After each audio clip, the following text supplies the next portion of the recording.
Welcome to Carryback, an oral history project conducted by the Caribbean Collective in partnership with the East Midlands Oral History Archive and several other local community groups in the spring and summer of 2024. The project involved the recruitment and training of students from Winstanley School, De Montfort University and Juniper Training.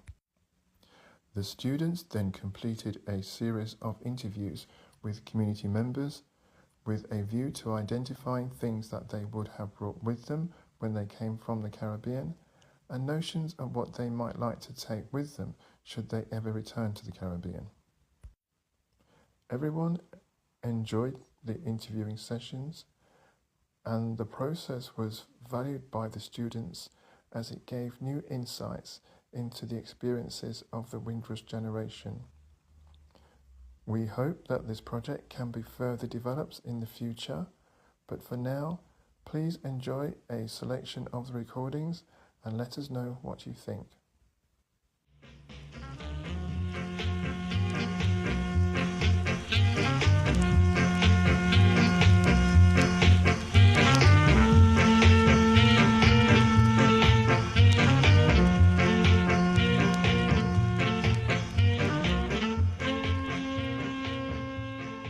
Good morning, can I ask for your name again, please?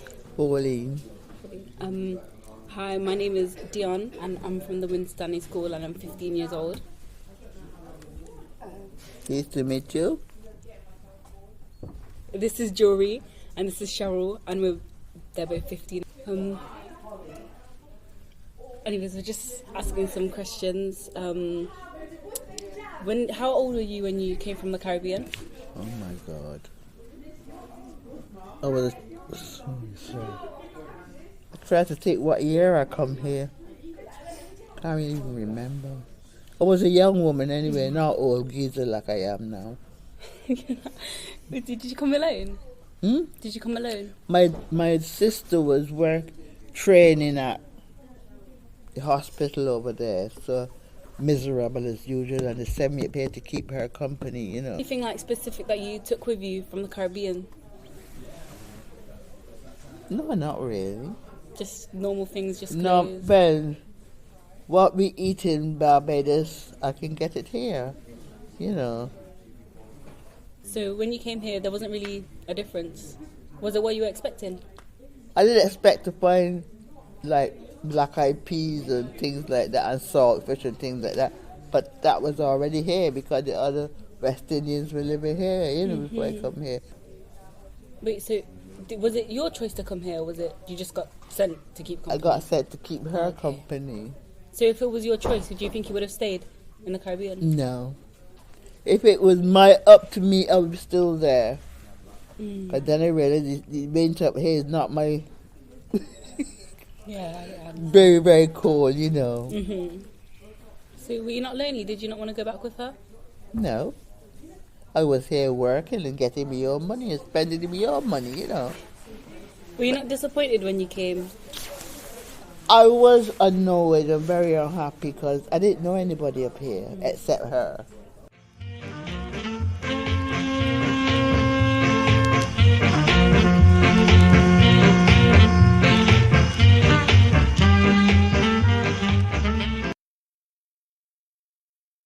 My name is James, and I'm keeping my age a secret. Can I get your names again? Can you say it very fast? Namakau. Amara. Lodina. And Rachel. Rachel, okay. Okay. This project interests us because we want to know the experiences of the Windrush generation when it came to the UK. Okay, so we're just going to start off by asking you like a few questions. That's fine. That's fine. I'd like to ask, when you came from the Caribbean, what was like something you brought with you? I don't think I bought anything in particular apart from the Caribbean culture, because we came as a family. There was a family of 12 of us, so we had that. I'm from Barbuda, so I came with the Barbudan culture and the Barbudan way of doing things. Yeah. when you came to the UK, was there like a culture shock? There was a bit of a culture shock because the people that I encountered, they thought as black people we were different, so they wanted to touch our hair and. But after a while, especially when we got into secondary school, some of us became friends with the Asian people and the English people, and but it was a bit of a culture shock, yeah. So did you experience any racism in the UK? The thing is, when I was younger, I didn't see it as racism. I just saw it as kids being horrible to each other. So some kids can be horrible. So it wasn't until years later I realized that it was racism. So because we were called certain names, and as kids, you don't really think about it because your mind is not thinking racism. What are your expectations of the UK man? The thing is, coming from Barbuda was we had the basic things there, so we didn't have a lot of the amenities you have here in England. We didn't have no running water.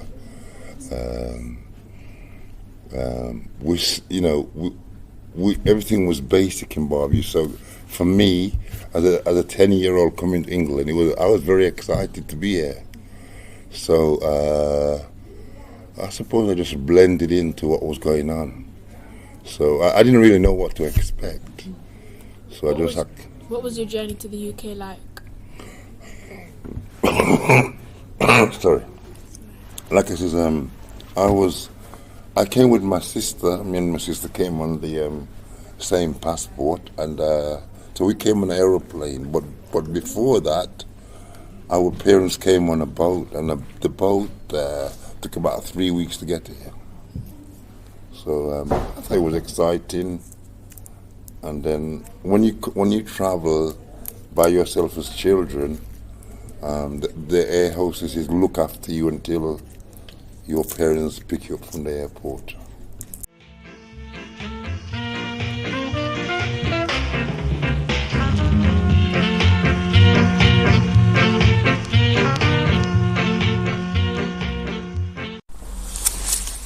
My name is Christine and I'm from Juniper, and I'm just going to ask you a couple of questions. So when you came here to the UK, did you bring anything that was special with you? I believe I brought a Bible and a doll. I was 10. And why did you bring that particular item? I needed a Bible, I think, because I used to use it in Sunday school. And the doll is something that we probably made at school. Yes. Yeah, I see. And comfort as well. Yeah. If you were to return, what would you take back with you? Yeah, I would take my Bible. I would take my jewelry and some nice clothes. And nice clothes, shoes and bag, etc. Yes. Why those particular items? I feel they're important. I'll take the special ones, the ones I like. I will also take some stuff to donate and give away. I can't take furniture and big items, so that's why I chose jewelry, clothes, and everything else. Yes, scarves, all my attire, shoes, nice clothes, and a Bible, and go with smile and blessing. Amazing, that's amazing. That's an important one. Yeah, and as I say, what if I can take a lot of items to give away? I would, to donate. Yeah. Okay, thank you so much. I did. Oh, wonderful.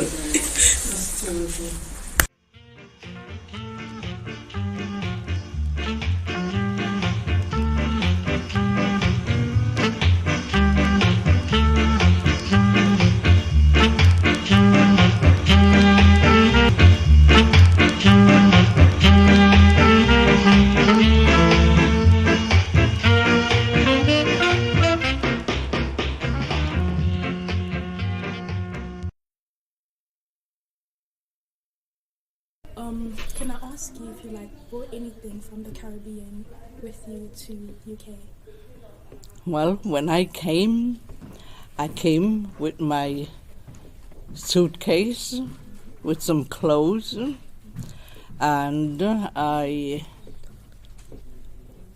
came to the hospital because I was recruited as, to come and join the workforce in the hospital. So I went straight to the hospital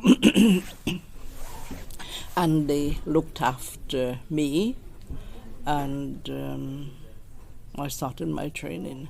So, that's what I brought, really, Was your expectation of the UK met?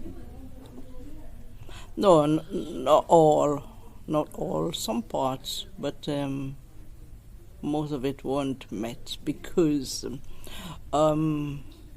during the course of the training, there were lots of obstacles in the way that you were meant to stay in the same role and not to move out of the hospital and seek other position. And moreover, the training was very restricted. So you had to, once you did this training, which was a 2-year training, at the time it was called enrolled nurse training, which I did. And once you pass out of this, to go on to do some other course, it was quite difficult because it depended on the reference, the qualification, and moreover, my own academic qualifications as well. So these are some of the things, the obstacles that I faced, really. I tried to go on further to seek other courses and so forth, because the course was you can move on. For a lot of Caribbean nurses that came up here, they didn't. They just had to stay within the same job. So you find that some people would be like myself. I just stayed around the 3 hospitals. After a while, I was able to move around, but I had to stay in that hospital for quite some time. What was your journey to the UK like?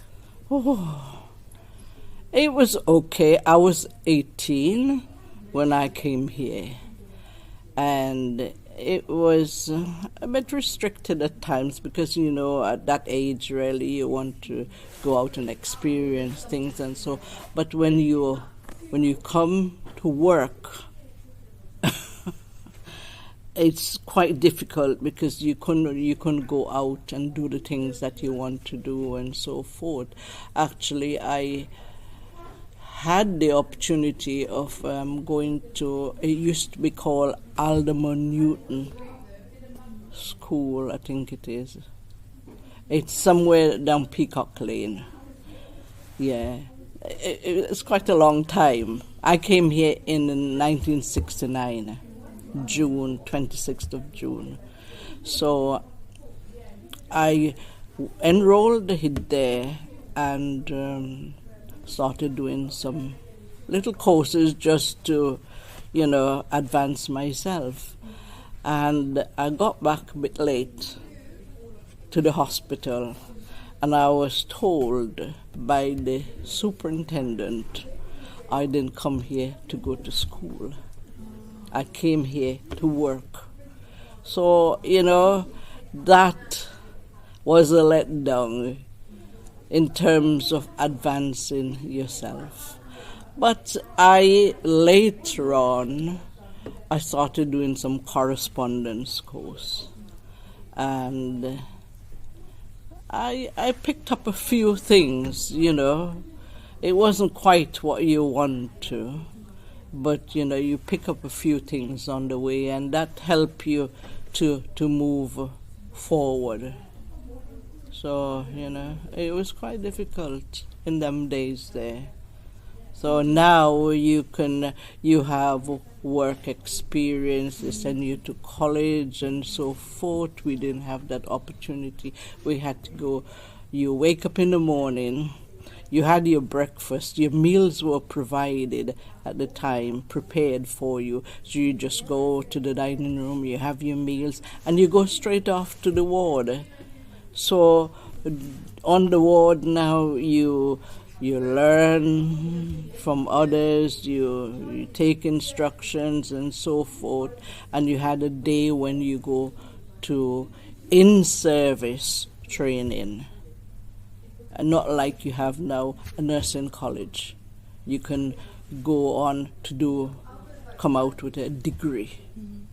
Those days it was just a basic certificate. But so saying, I got the opportunity, and lots of people got the opportunity to move on to a degree program. So you become a first registered nurse, whereas before it was just an enrolled nurse. So we had top-ups. But then during that time, you also have to top up your educational skills, which I did. Because by then, when I came to do the registration, I attended Charles Keene.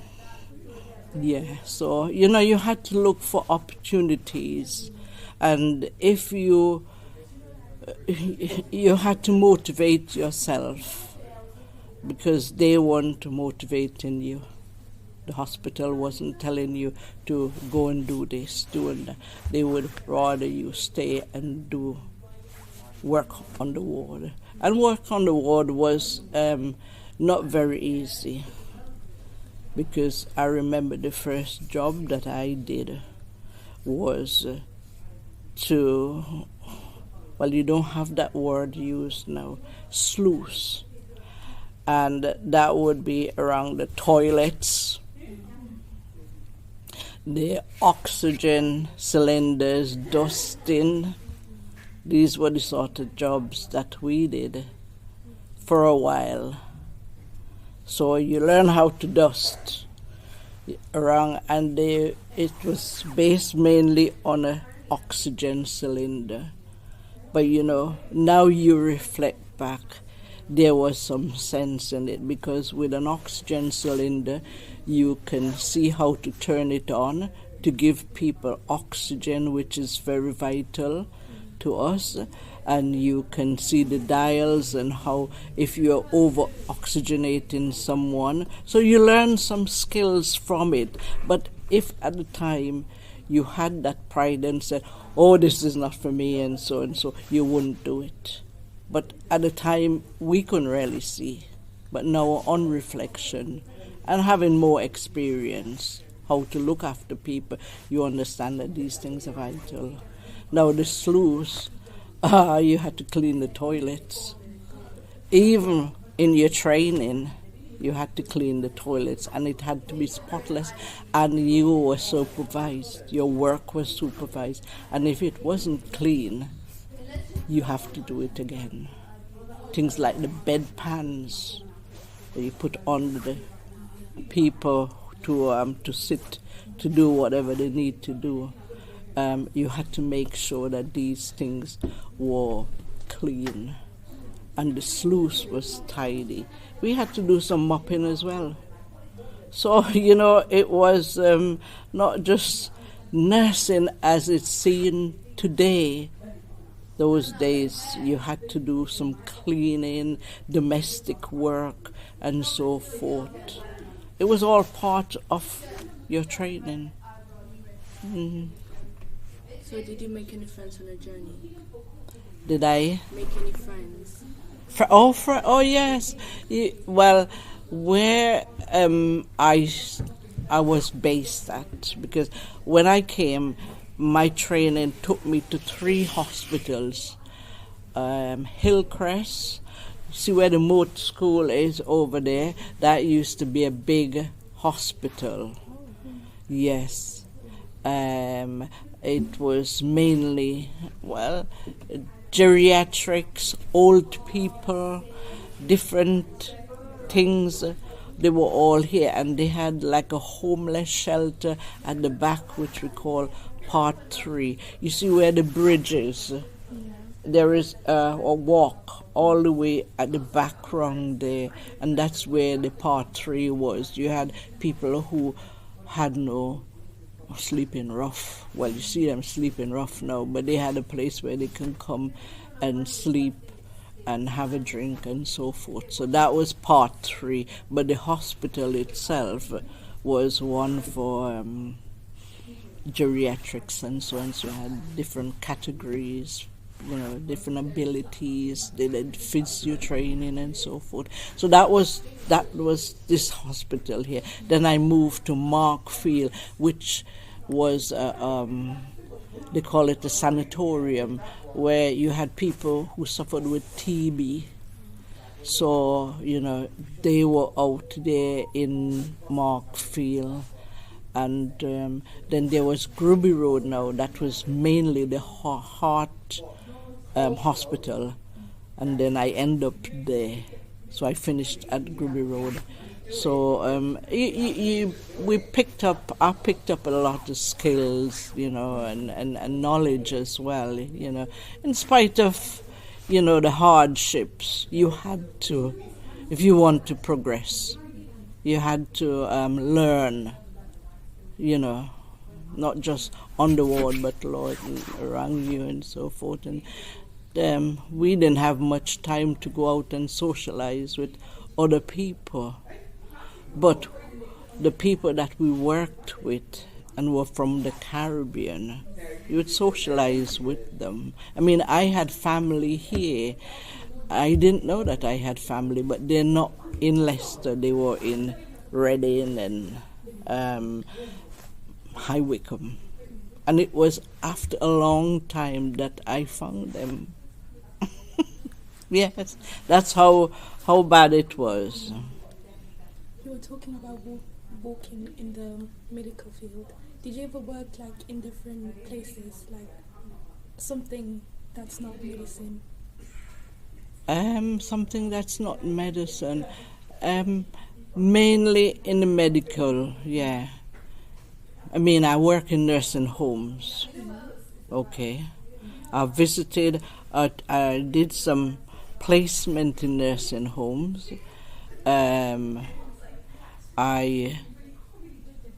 When I did my extended training, I worked with children.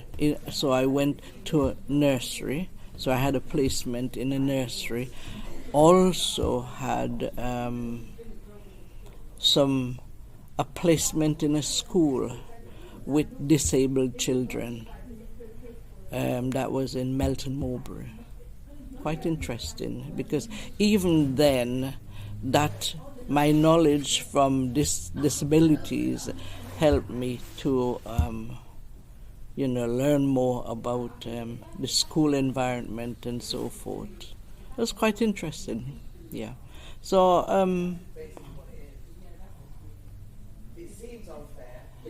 I don't think that there was any other area that I worked with.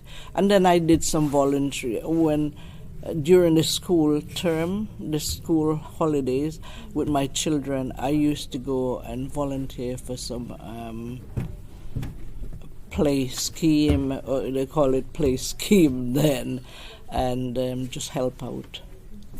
Did you experience any racism in the UK? Oh, yeah. The first time I experienced anything like this was I was working at the hospital here, which is Hillcrest, and this guy had a wheelchair, and he was pushing it along. There wasn't anybody in the chair, but I was walking, and I was on duty, and the chair touched my foot. And I said, "Why did you do this?" I said, "You don't like black people." And then, he started saying some things to me. Anyway, when you're young, you would react differently from when you're old and experienced. And I said a few words to him, and he said a few words, and I just left it there. And then my next encounter was with a lady. She was quite frail in bed. They asked me to look after her. And I went to her and I said hello, and she didn't really respond. And I said to her, I've come to give you a bed bath. Bed bath is like you have a bath in bed with just a sponge, like a dry wash. And she said to me, take your black hand off me. So I said, but I've come to wash you. Anyway, I went back to the person who sent me to give her bed bath, and I said, look, I'm not doing no bed bath, because this is what she said to me. And I was quite upset. This was really the first encounter that I had with this racism. And she said to me, but I said, look, we come all the way from where we live, and this is the sort of reception you would get. So, that was my first experience. And again, as I say, when you're young and you experience this, it sort of, makes you not very receptive, if you want to have it that way. But it was quite difficult. And then again, some of the person who run the ward used to be the nursing sisters. Sometimes, if they don't like you, they give you a rough time. They give you the worst jobs to do, and the worst patients, the most difficult patient to look after. And if you didn't do what you were allocated to do, it would be a mark against you, and you had no way of sort of arguing your point, because they're not going to listen to you. Have you ever visited the Caribbean? Since coming back? Oh yeah, I went quite a few times, and now I'm retired. I go, not every year, but maybe 1 or 2 years. I've not been for the last 2 years. Yeah. And when I go back, the first time I went back to the Caribbean after being here for maybe about 2-3 years, no, it would have been after 5 years. What just this bit here should really interest you is that when you come here as a recruit, every year I had to renew my passport to be able to stay here. And I had to renew my passport for about 5 years yearly before I can get citizenship. And so they give you a little card which says you're naturalized British, and something about dual nationality. And then you have to pay for it. And so, it was quite difficult, really. And that, because we had to stay in the hospital in the same place for 5 years to get recommendation to send up to the Home Office, you had to stay in one place and not move around, because if they don't know you, if the hospital doesn't know you that long, they probably won't recommend you for stay. Yeah.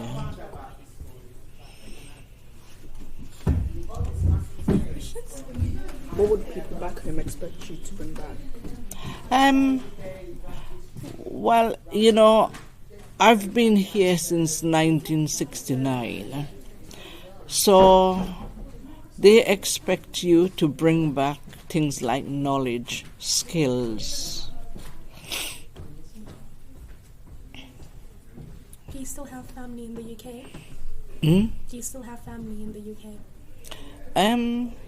Yeah, yes. And in the Caribbean, not many now because lots of people have moved.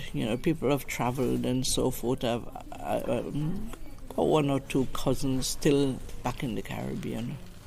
Yeah, but whenever I go there, we always have a good time. But then again, everything is moving. People as well in the Caribbean, they are advancing as well. So in terms of things like education, people are doing quite well. Youngsters are doing very well in schools and so forth, So you can communicate quite easily with them. Some, not all. Would you go back and live in the Caribbean? Because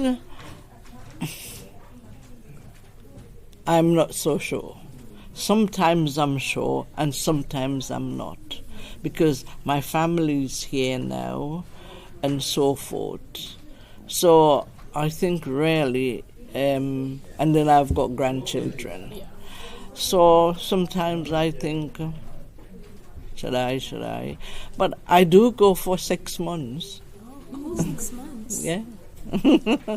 Yeah. Normally when I go holiday, it's like 2 weeks, 3 weeks. Yeah. But you see, when you retire, you can do this. So I've been back there, spent 6 months, and where my husband is from, I will spend 6 months. And it's great, really, because you have the fresh air and the fresh foods and so forth. But some things you do miss, because all the facilities are not there. Yeah. And where we go is like a little island. So you have to travel by ferry to get there and so forth. Yeah. You've gained lots of experience working in like the medical care, working at schools. Yeah, you learn a lot, and now I have my grandchildren now, I understand a little bit more about things like schools. Yeah. Okay, they've got different curriculums now but you understand a little bit more, yeah. Out of all the cities, why Leicester? Funny. I worked in London, but I still wanted to come back to Leicester. I think this is because I first came to Leicester. Yeah. So from the Caribbean, I came straight to Leicester. And I've never really, although I've worked outside Leicester, I've not really moved away from Leicester. And then this is where I met my husband, and so we just settled here. Yeah. When did you meet your husband? We were married in 1985. So, it might have been somewhere 70s, in the 70s. No, it could be late 70s, yeah. And then we were married in 1985, yeah. Did you meet your husband here or in the Caribbean? Oh no, I met him here. We met at a fundraising event. Yeah.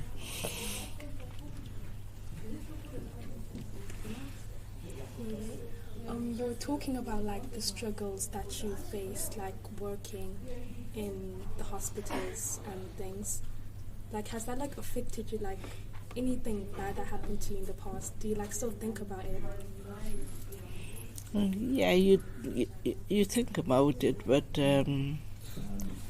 you try to move on Because if you allow these things to dominate your life, you wouldn't move on. And you have to try and get over that, really, to be able to survive, really, you know.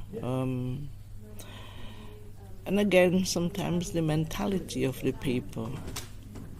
As I say, if you're young, you have a different attitude to a lot of these things. But you have to be try and be civil, really, because you live in a different society, and you can't hold these things against. I mean, when I had this encounter with that lady that I told you about, I could have easily said, look, I don't want to be part of this. I'm going back home. I didn't. And I think it's to go back home, really, it would be like a letdown, really. You would feel, oh, you've not achieved anything. But when you come for adventure, you come to learn and to get on. You want to make sure you do that. What kept you motivated?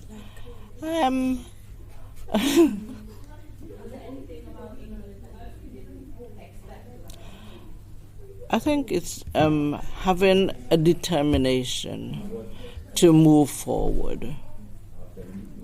You have to have something that drives you, that pushes you.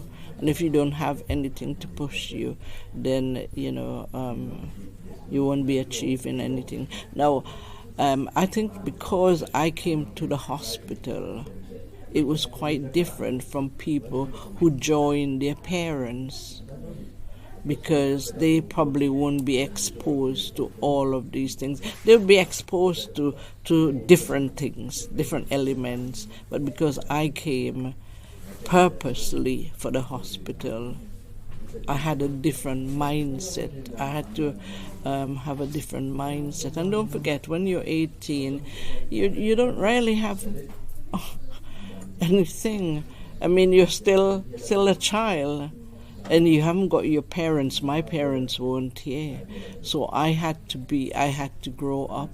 And this is the biggest thing for a lot of us who came this way. We had to learn to grow up.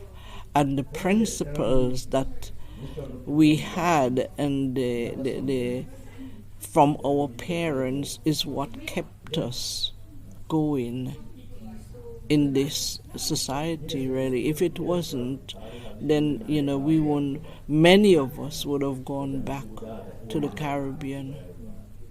Some people have gone back, but many have stayed,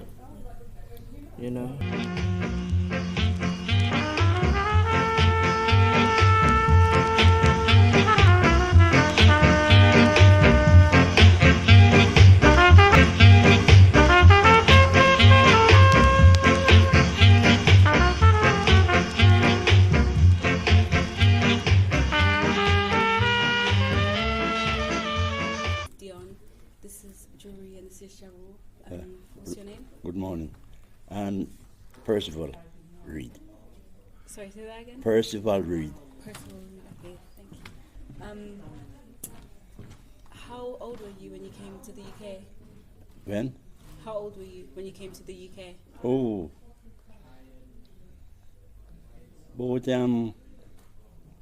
About 26, 28, I think.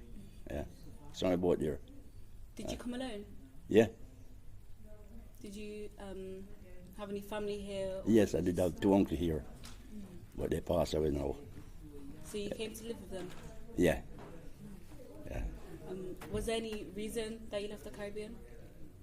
Oh yes, I was a carpenter, and I was traveling around the place with the construction, you see. And then I get a letter from my uncle one day, come to England. And that was it. So it was your choice to come to England? Yeah, yeah. Did you ever go back after? Yes, I go back a couple of times. Yeah. So, since you came, did you ever think you would stay, or did you just think you'd come for a while? Oh, just and go back? this time my man said I'm going to come for a couple of years. But you never ended up going back permanently?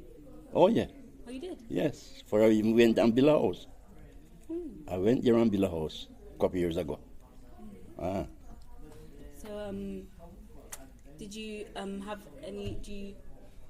Did you have any family here, like any kids? Kids? Yeah, me have 2 girls and me have a son and 2 girls. They live in London. Was there anything about England that you didn't expect or that disappointed you? Oh, no. All what I see after I used to do those things. For I was a builder, as I say. Travel around Jamaica, building hotel, building big places, not little house, big house them. Yeah. And my uncle write me and tell me, say, like you're a carpenter, why don't you come to England? And that was it. I just sell a few goats. I used to have raised goats, you know. I just sell about 20 goats. I sell and buy my ticket. And I tell my dad, so I'm going to England. He said to me, but you go to England, I'm not no money to give you. I said, no, I don't want your money. I have some goat, all I can do, sell it and buy my ticket. And I did. I said, 20 head of goat, buy my ticket. I give my half brother 5 head of goat. Yeah. And until today, I don't know what he do with them. Really? If he eat them or not. Did you not keep in contact with your family? Oh, yes. My son up to phone me last week. Me have a son there now. He's just 24. What, in Jamaica? Yeah. So do you still go back? Yes, yes. I only have it in my mind all the while to go back. But my 2 daughters hold me back while I'm gone. So you're really close with them? Oh, yeah. The 2 girls like that. But they look after me and take care of me. Did you bring anything from Jamaica to here when you came? No, nothing. All I bring, a suit of clothes. I used to go to church, so I bring my jacket and clothes, you know. Did you come on a plane? Yeah. Or boat? Yeah, no. Did I? No, I come on a ship. I come on a big one. Oh, the Windrush? Yeah, not the Windrush. No. A ship was from Spain. How long did it take you to get here? Oh, a long while. Yeah. Couple of weeks.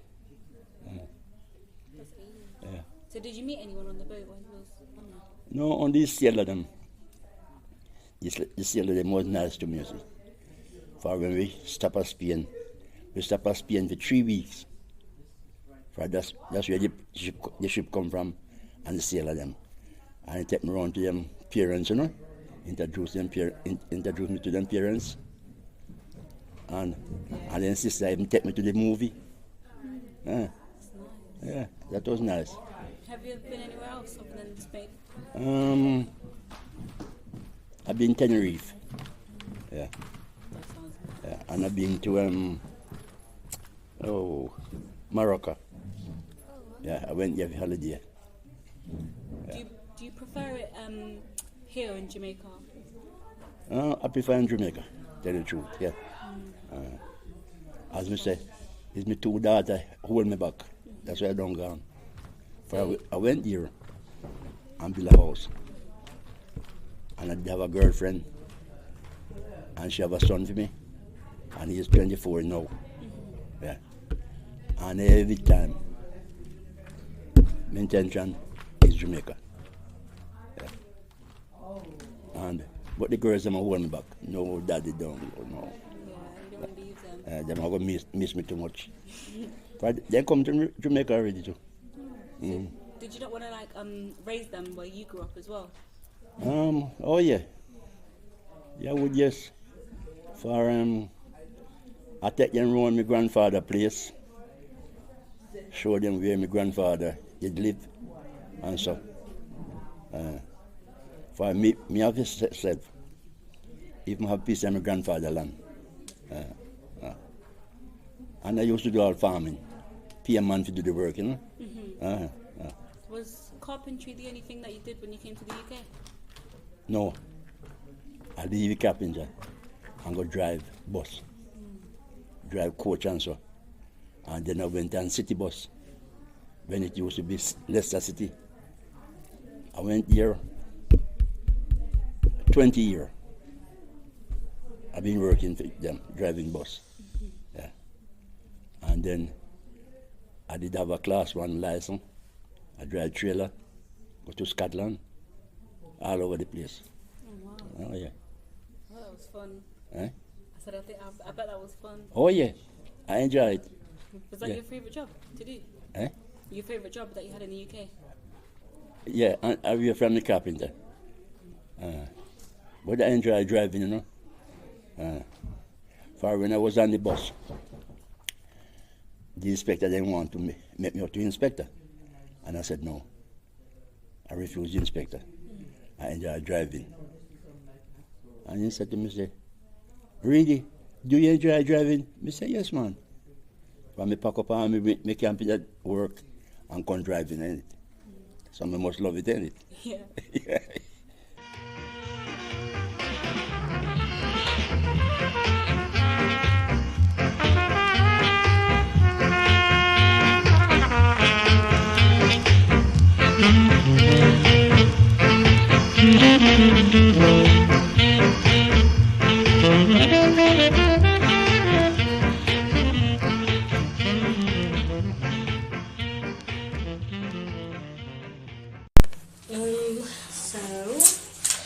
Hi, my name is Amy from the Caribbean Court, and today we are here with Bernard. Nice to meet you.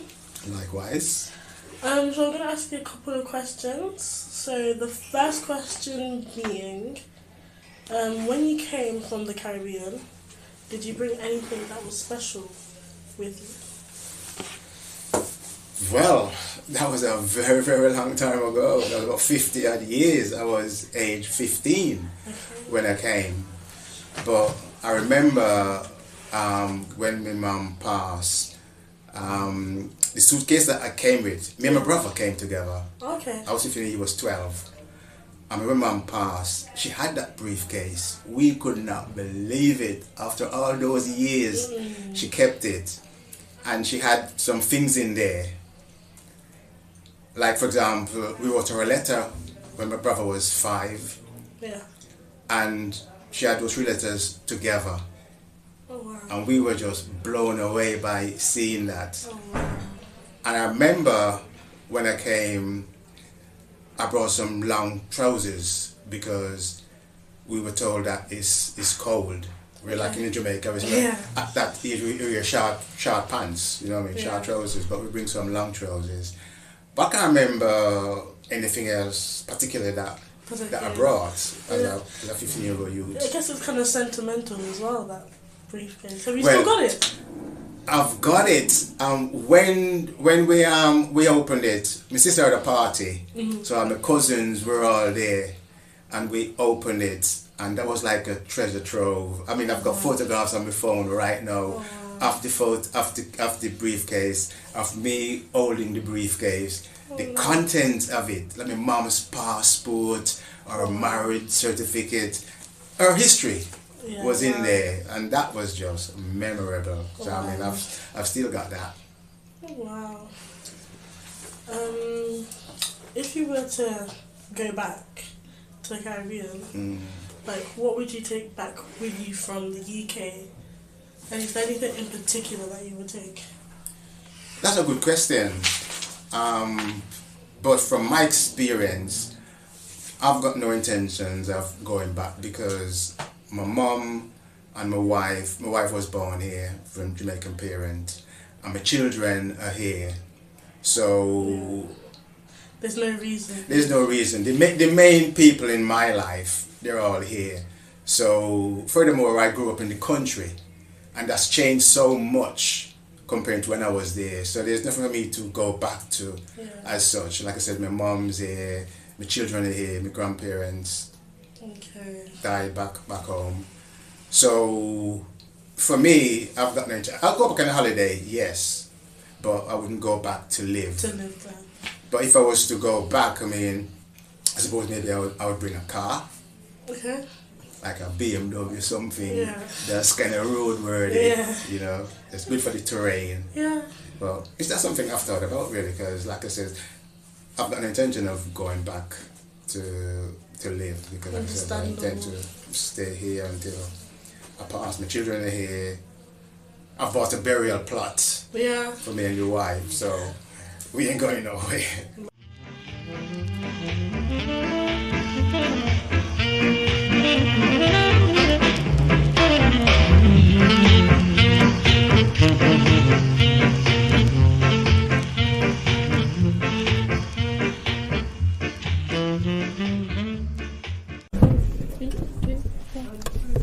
Hi, how are you feeling? I'm feeling great. Yes, so my name is Hagen. My name's Isma. My name's Holly. Holly. So, why did you come to the UK? I came to the UK when I was 6. Oh. Yeah. And my parents, I was born in Jamaica, and my parents sent for myself and my brother. When did you come? 1965, January. What did you bring with you when you came from the Caribbean? I can't remember. I just know that I came with my aunt. My aunt brought us, myself and my brother, and I know that I had. I can't really remember what I had. I know that I had a little suitcase that we called grip at the time. So, but in terms of possessions and things, I can't remember bringing anything particular with me. Just my brother and myself and my. So was it hard to find a place in here when you first came? Like to live? Well, my parents already had bought their first house after living in lots of different rented accommodation and struggled or lived in one room, and they'd bought the house and they already had a brother and sister that was born over here before we joined them. Yeah, so we moved into a house, 3-bedroom house. Yes. Did the UK meet your expectations? No. It's a bit cold. It was cold. Yeah. It was horrible at first.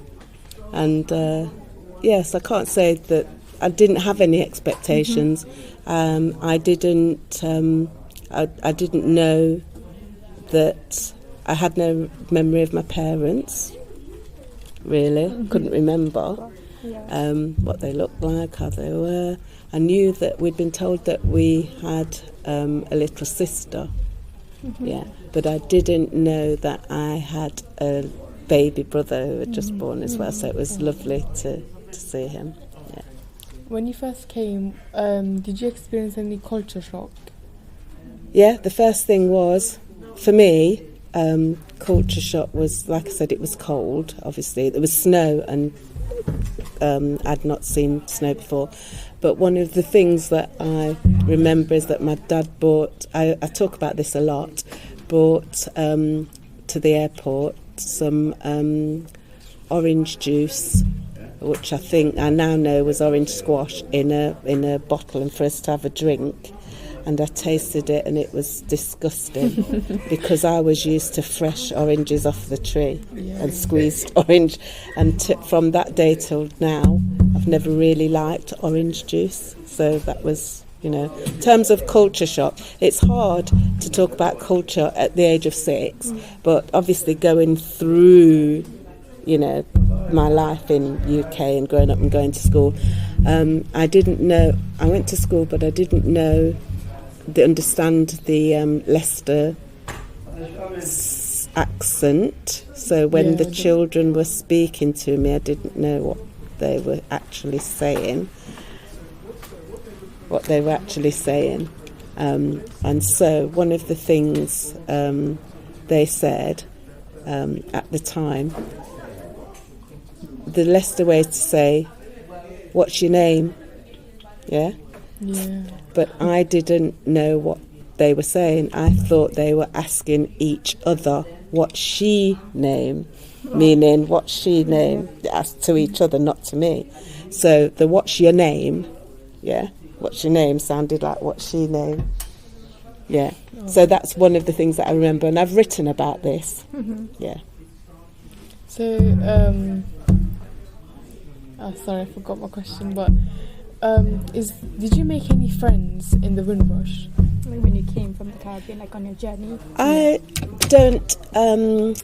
don't subscribe to this Windrush thing, because it just became a issue way after, when I'm in my 40s, 50s, I'm hearing about Windrush. You know, I know the history that some people came under the wind, and it's just a tag that's been put to lots of people who came before. But I'm not sure what you mean, meeting anybody in the Windrush, because we are all kind of products of that time, and many people came on in different ways. But if you mean that, did I make any friends? All my school friends and the people in the Caribbean, you know, that I made friends with, I say all my black friends have some history. A lot of my friends and my peers, the age that I am now, many of them were born here anyway, but some of them, my age was some of the last ones to have been born in there. Yeah, in the Caribbean, and unless some of them older than me came then later. But many friends. But my parents, you know, I've grown up with a real rich cultural heritage through my mum's and my parents' friends who used to come around the house, and you know, at weekends, and I'm friends with them to this day, you know. So, what can I say? And they've carried a lot of. They struggled a lot, and as a result, we struggled. Yeah. As a result, we struggled. I made friends at school, but my friends were mainly white at school. But through my parents, I had my other friends outside of school, because we lived in an area that there weren't many black families, and because we'd bought our own house at the time, you know, it was a different area. I understand that the area that that my parents brought the house in the Belgrave area, but it was more towards the Birstall end of Belgrave, in a 3-bedroom house at the time. It was like not many people wanted us to be living around there. But we were part of the church, so growing up, so which was round the corner. So we mixed a lot, with friends, all different cultures, Asian, Indian, you know, a lot of my friends, because then in the 70s, the Ugandan Asians came over, and my friends were, and in Belgrave area, you know, lots of other, we just friends, Chinese. Some of my there was a fat Chinese family lived near us, so we were really rich in kind of culture, and we were brought up to kind of be altogether from then. Really, I'm not saying we didn't experience racism, because we did, all the time. Different ones, but different types of racism. But I think my family's help. My parents always encouraged us to be kind of embrace everybody, but not to stand for any rubbish either.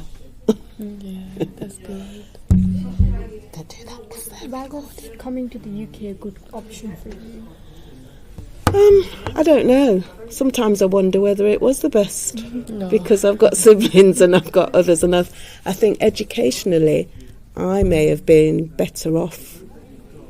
I may have been better off staying in the Caribbean because my sisters and other people, they became teachers and whatever, but it took me longer. I think I'm a social worker. I had a good education, but I think when I first came and I was in school, I think because I was quiet and introvert, I think they thought that I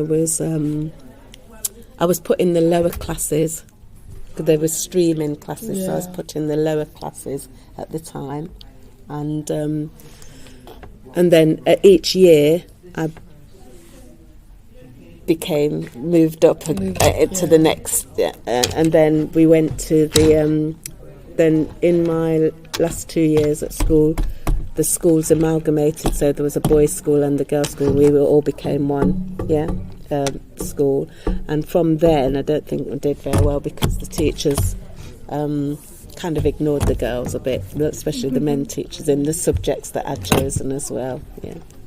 But educationally, I think I struggled, and it wasn't until I was like 55 that just 52, 54, that through work found out that I had dyslexic and dyscalculia because I didn't know, and then I retired 2 years later. So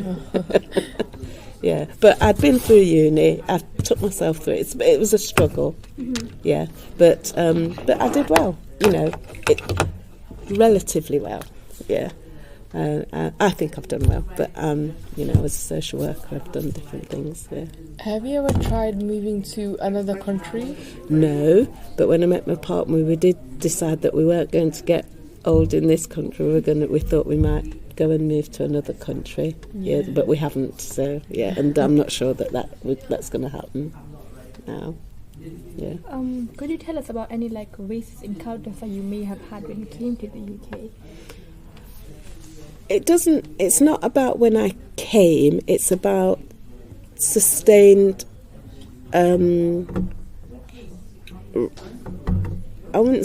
racism from my family and friends. So I experienced, when somebody's racist to any one of your kind, then we experience it. So that's the way that I see it. If it happens to one, it's happening to all. That's my way. So even though I might have personally not, I'm not saying that I didn't. I did, but it wasn't. I think it's just we've been continually oppressed. So whether you see it here directly or whether or not. It was abroad, you see things happening to people in South Africa or wherever. I'm more of a global, in terms of racism and race and how it affects us and how,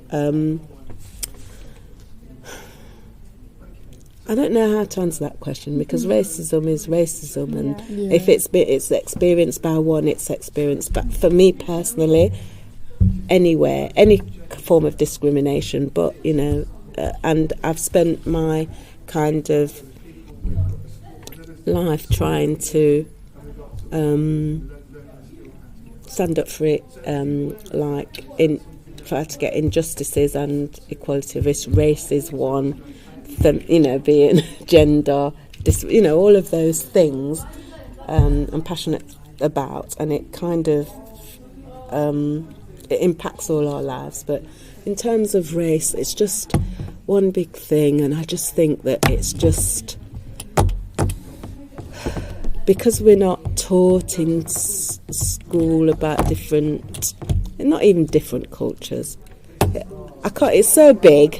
I don't even want to go there because it impacts on us. It's what's kept us down. It's what's kept we're still fighting. The Windrush, so-called Windrush generation. They're talking about this compensation, and And yeah, I just think there's just loads of injustice across the board, and I don't know how it's ever going to be challenged in... Well, it's challenged all the time, but there's the questions about that. Yes, of course, you know, it's rife. Yeah. You know, for many of us, whoever we are, you know. Yeah.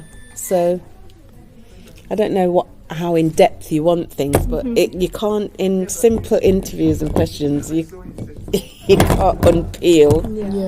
Yeah. So, you know. You made me think about something in one of your questions. Yeah, in terms of like the Windrush and thing, how it affects me. What I'm angry about is that how the laws change and affects. So, for example, I'll tell you myself. I was born British in Jamaica because Britain was ruled by Jamaica was ruled by Britain, right? So I was a British subject when I was born. Then in 1962, and I'm still in Jamaica, Jamaica got independence. So I was deemed a Jamaican. So I came to England at the age of 6 on a Jamaican passport, but my parents had come to England on a British passport because they were British when they came, right? Then they changed all the rules, and then says that I had to pay for my British citizenship. Yeah, because I'm living in this country since I was 6, and then the laws changed, and I had to become a British citizen and pay for it. When I didn't ask to come here at the age of 6, I had no. Yeah, so one of the things that I think is, and so now, then I became a British citizen. So now I'm a British subject, but yeah, which I had to pay for. So I resent that. Yeah. So I was British, Jamaican to British, but I'm a human being and I'm an internationalist. So I don't see myself, you know, especially now we've left the Europe. Yeah. You know, and I wasn't English, I was British. So I don't refer to myself as English. If anything, my passport says I'm a British citizen, but I'm a Jamaican national because I was born there. There's all these technicalities about where you're born, where you are, but yeah. So if anything to do with the Windrush thing, it's about that why would children who came here have to then pay to be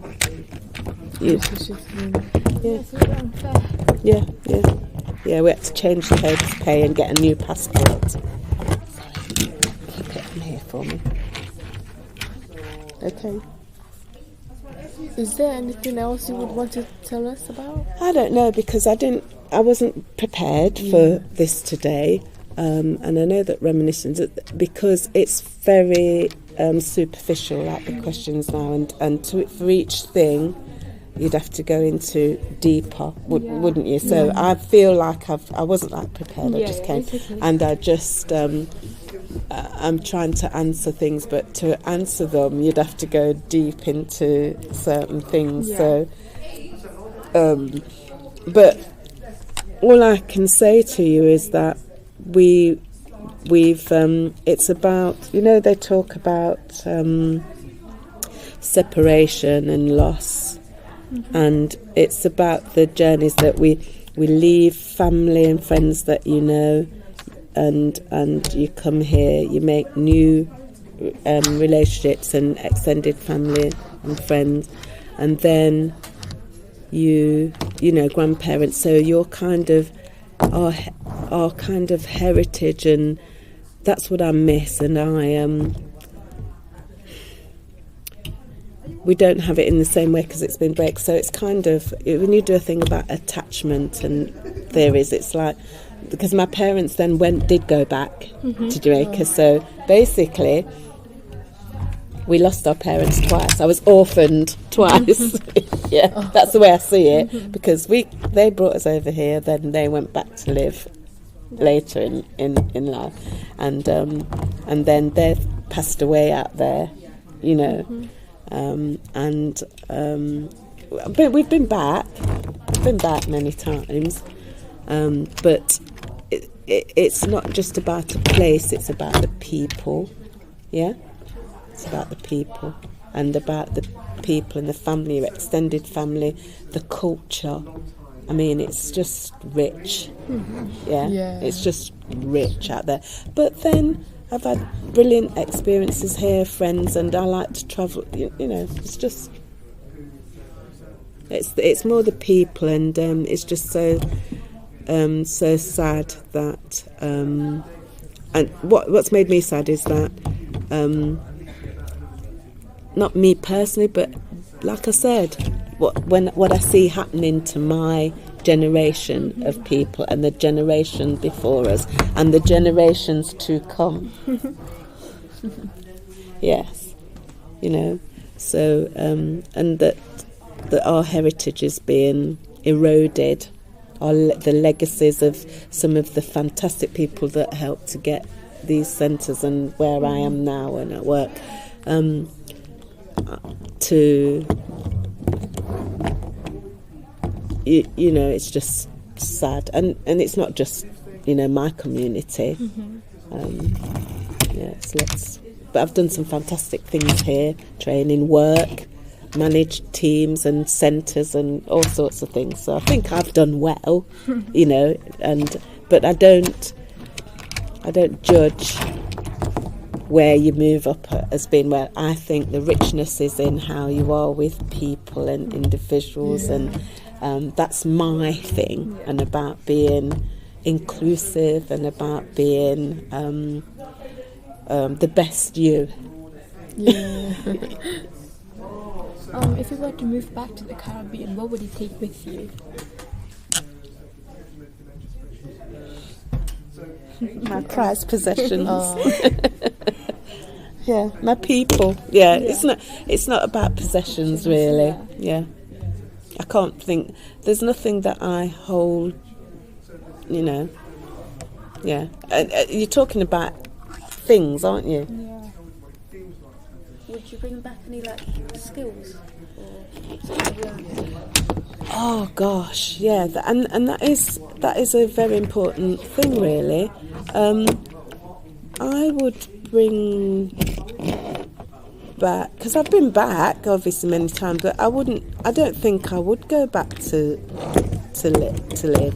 I think the skills that I think it's about sharing, and it's about sorry, my glasses. It's about just being warm and kind for whatever to people, and the skills. Yeah, it's just about how can we embrace each other, not in an airy fairy way. Yeah. You know, I might sound all airy fairy. Not in that way. It's about, you know, I've learnt a lot from living amongst lots of different people. Whereas I think that some areas in some countries, it's not as rich as the culture that I've had here.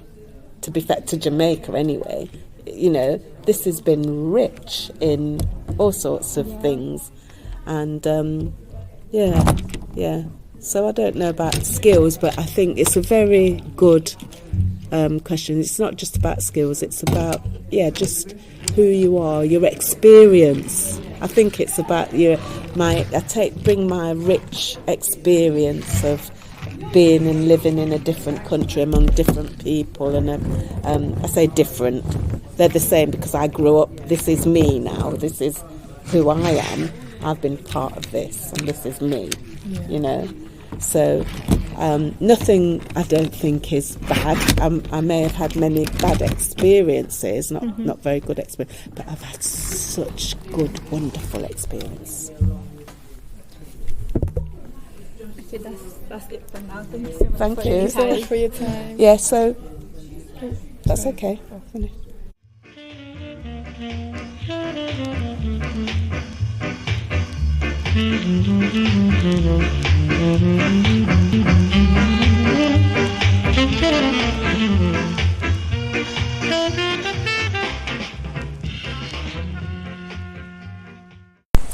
Hi, my name is Christine. I come from Juniper and I'm just going to ask you a couple of questions about Caribbean food.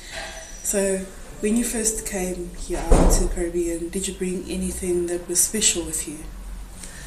Well, when I came here 1973, it was a long time ago, April, I came here to do nurse training. So I came here like a student. I did not bring much with me. When I came here, I had my sister living in Birmingham, and so I had to live there to begin with. All I had was a few pieces of clothes and £50 because they told us that we need £50 to walk with. But I didn't walk with anything else, just a few pieces of clothes because my sister is going to have some clothes for me. So it was a small amount of clothes and £50. Okay. So, would you take that back with you?